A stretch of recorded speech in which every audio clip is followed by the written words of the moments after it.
తెలివైన రైతు. ఒక ఊరిలో ఒక రైతు ఉండేవాడు. అతను చాలా తెలివైనవాడు, కానీ చాలా పేదవాడు.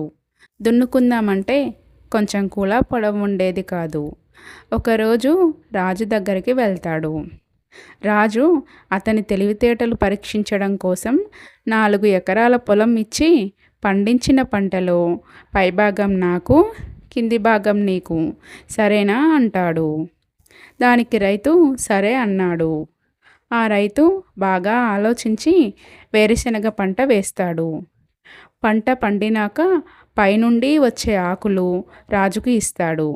కింద భూమిలో ఉండే వేరుశనక్కాయలు తాను తీసుకుంటాడు. రాజు ఆలోచించి ఈసారి కింద భాగం నాకు, పైభాగం నీకు అన్నాడు.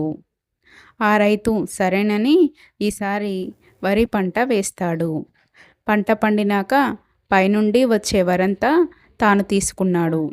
కింద ఉండే వేళ్ళని రాజుకు ఇచ్చాడు. ఇలా కాదనుకున్న రాజు బాగా ఆలోచించి ఈసారి కింద భాగం, పైభాగం నాకు, నడుమ భాగం నీకు అంటాడు. దానికి రైతు సరేనని ఈసారి చెరకు పంట వేస్తాడు. పంట పండినాక కింద వేళ్ళు, పైన ఆకులు రాజుకు ఇచ్చి నడుమ ఉండే చెరకు గడలు తాను తీసుకుంటాడు.